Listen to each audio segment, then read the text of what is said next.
మనకి ఇక్కడ మన పేరెంట్స్లో వాళ్ళు చేసింది ఏంటంటే మనని మరీ మైక్రో మేనేజ్ చేయకుండా అది మనం దెబ్బలు తిన్నా పడినా పైకి వచ్చేటట్టు వాళ్ళు మనకి ప్లేస్ని ఇచ్చారు. అవును మనం ఎలాగో ఫిగర్ అవుట్ అయ్యి వచ్చాం. అవును కొందరు ఎక్స్ట్రీమ్గా వదిలేసారు, అది వేరే విషయం, అది కరెక్ట్ కాదు. అవును ఇక్కడ మనం ఏం చేస్తున్నామంటే హెలికాప్టర్ పేరెంటింగ్ చేసేస్తున్నాం. ఎప్పుడు వాళ్ళ నెత్తి మీదే ఉండి నువ్వు హోంవర్క్ చేసావా, నువ్వు లంచ్ పెట్టుకున్నావా, నువ్వు వాటర్ బాటిల్ పెట్టుకున్నావా, వాళ్ళని లిటరల్లీ బుర్ర తినేస్తున్నాం. దాంతో ఏమవుతుందంటే వాళ్ళ ఓన్ బ్రెయిన్ డెవలప్ అవ్వట్లేదు, వాళ్ళని వాళ్ళు ఇండిపెండెంట్గా చేసుకునే బ్రెయిన్ డెవలప్ అవ్వట్లేదు, లైఫ్ స్కిల్స్ రావట్లేదు. తర్వాత మనమే చేసాం అలాగా అన్ని అందించేసి పరుగులెత్తేసి వాళ్ళు ఒకవేళ లంచ్ మర్చిపోతే స్కూల్కి వెళ్ళి లంచ్ ఇచ్చేసి ఓవర్ యాక్షన్లు చేసి చాలా ఓవర్ యాక్షన్లు మొత్తం ఇలా చేసి ఒకవేళ లంచ్ మర్చిపోయాడండి పిల్లాడు, మనం ఇవ్వలేదు. నేను మా పిల్లాడు స్కూల్లో వాళ్ళు సైకిల్ తొక్కుని మా ఇద్దరు పిల్లలు సైకిల్ తొక్కుని వెళ్తారు స్కూల్కి. హిల్ మీద ఉంటాం, సో సైకిల్ మీద వెళ్తారు. మా ఆయన వాళ్ళు సైకిల్ తొక్కుని వెళ్ళాలి. లంచ్ ఒకరోజు మర్చిపోతే ఇవ్వడానికి వీల్లేదు అన్నాడు. నేను స్కూల్కి వెళ్ళి ఇచ్చేసి వస్తా అంటే ఏం చేస్తాడో చూద్దాం. మేమేంటి లైఫ్ లెసన్ మీకు అవదా అండి? మనం ఇప్పుడు ఎక్కడికైనా వెళ్తే తిండి దొరకదు, మనం అనుకున్న 2 hours అనుకుంటే 5 hours అయిపోతుంది. అయ్యో నాకు ఫుడ్ లేకపోతే నేను ఇప్పుడు మాట అంటే ఐ కిల్ మై సెల్ఫ్ అంట, నేను చచ్చిపోతా. ఓ ఏసీ లేదా, నేను చచ్చిపోతా. ఏంటి సీరియస్లీ? అది చచ్చిపోయే విషయం కాదు, కానీ వాళ్ళకి అదే ఎక్స్ట్రీమ్కి తీసుకెళ్ళిపోతున్నారు. నేను మా పిల్లాడిని ఇంటికి వచ్చాక నేనేమో లంచ్ తింటూ తెగ ఫీల్ అయిపోయాను, వాడు తినట్లేదు నేను తింటున్నాను అని. Emotional melodrama cinema theatre. Rajesh అంత అవసరం లేదు. అయితే వాడిని వచ్చి ఏం చేశారా అంటే, రోమీర్ వాళ్ళ అమ్మ చాలా ఫుడ్ ఇస్తుంది, వాడంత తినడు, అందుకని అందరికీ పనిచేస్తాడు. నేను రోమీర్కి వెళ్ళి అరే నేను తెచ్చి, వాడి ఆన్సర్ ఏంటి, I begged Romy. I begged Romy to give. He gave me a muffin, a chips packet.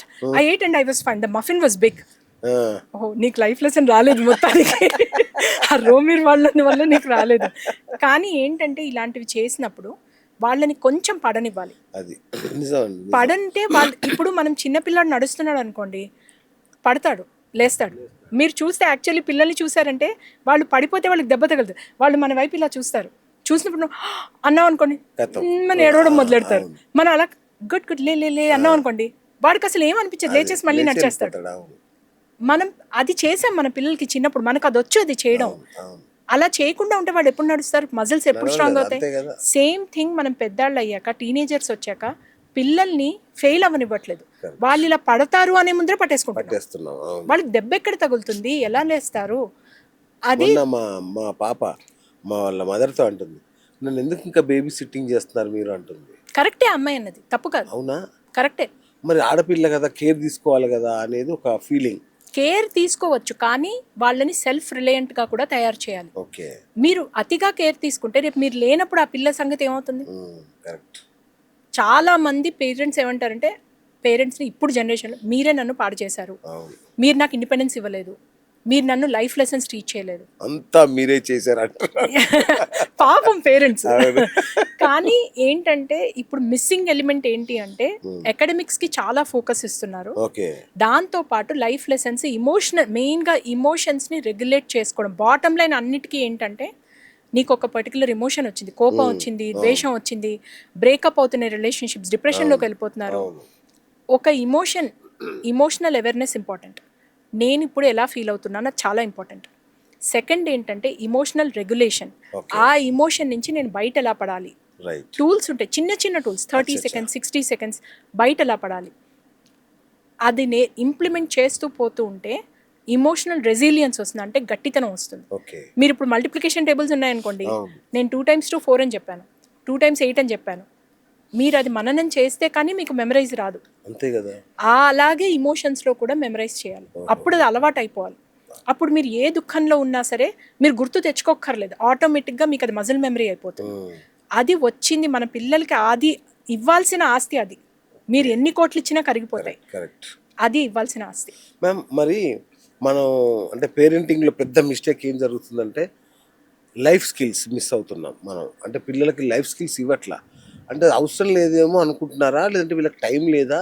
అసలు లైఫ్ స్కిల్స్ అంటే ఏంటి మ్యామ్? అసలు లైఫ్ స్కిల్స్ అంటే ఏంటి అంటే, ఇప్పుడు చాలామంది అంటారు ఎన్ని కోట్లున్నా వాళ్ళకి మనీ హెల్ప్ చేయలేదు అని.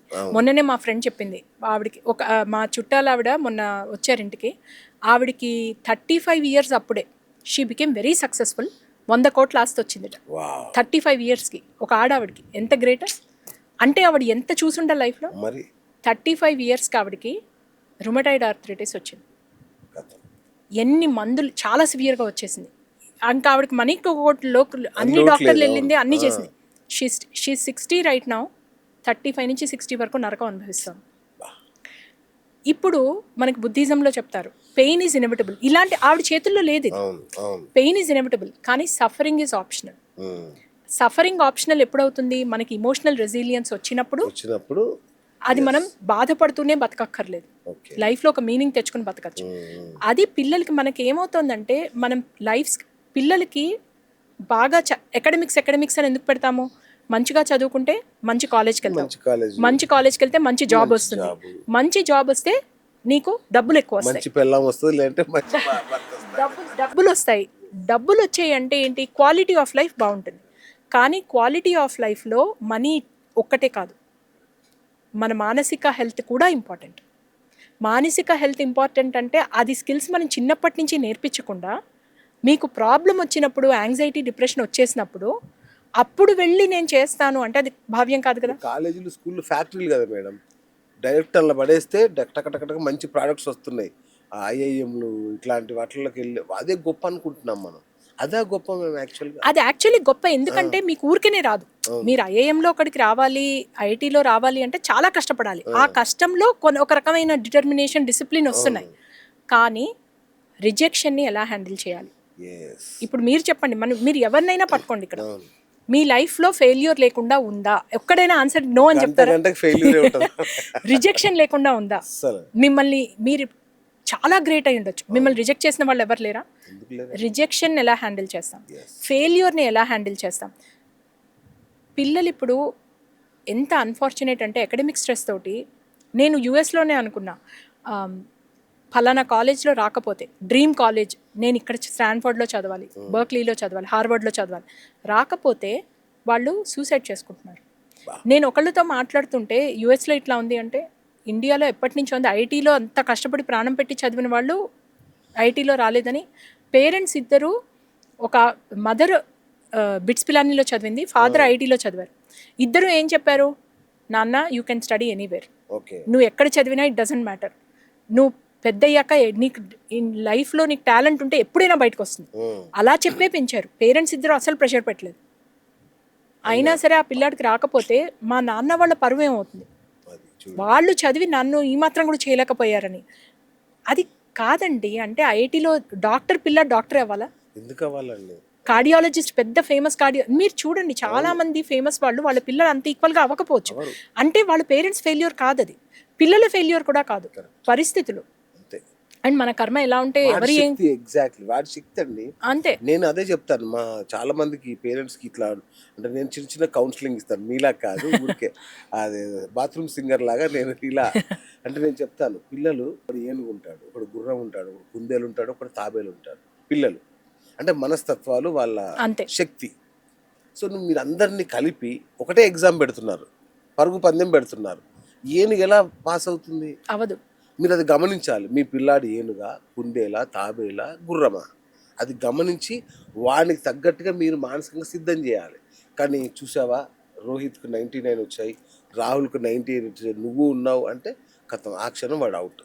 అది పేరెంట్స్ ఏమనుకుంటున్నారంటే నేను మోటివేట్ చేస్తున్నా అనుకుంటున్నారు. అది మోటివేషన్ అవ్వట్లేదు, ప్రెషర్ అవుతుంది. మోటివేట్ చేస్తారు, కొందరికి మోటివేట్ అవుతుంది, అందరికీ అవ్వదు కదండి. మీరు అన్నట్టు అది చాలా కరెక్ట్ ఎగ్జాంపుల్.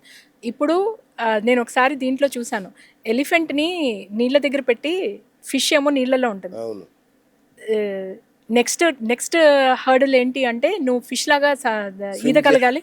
అప్పుడంటే నేను ఇంకా మంకీ లాగా పైకి ఎక్కగలగాలి, నేను అవి చేయలేను, కానీ నేను ఆ చెట్టును విరిచేస్తాను అంటుంది. అలాగా ఎవరి స్ట్రెంగ్స్ వాళ్ళకు ఉంటాయి, కానీ ఎవరి వీక్నెసెస్ కూడా వాళ్ళకు ఉంటాయి. ఇమోషనల్లీ మా పిల్లాడు ఇమోషనల్లీ వీక్ అండి, పెద్దాడులా కాదు, రెండోవాడు ఫుల్ ఇమోషనల్లీ వీక్ అంటారు. పిల్లల దగ్గరే మాట్లాడుతూ ఉంటారు. అవును, వాళ్ళ ముందే వేరే వాళ్ళకి చెప్పి మరీ పరుగు తీస్తుంటారు, అందరికీ చెప్తూ ఉంటారు, మా పెద్దాడు ఇట్లా కాదు. నేను చేస్తాను, ఇట్స్ నాట్ అంటే అది మన సహజం. కానీ మనం తొందరగా అది పట్టుకుని క్యాచ్ యువర్ సెల్ఫ్, పాజ్, ఒక్క చిన్న 2-3 సెకండ్స్ పాజ్ చేసామంటే మనం ఏం మాట్లాడుతున్నాము, ఇది అవసరమా, ఇది పిల్లల్ని ఎలా ఇంపాక్ట్ అవుతుంది, అది చెయ్యొచ్చు.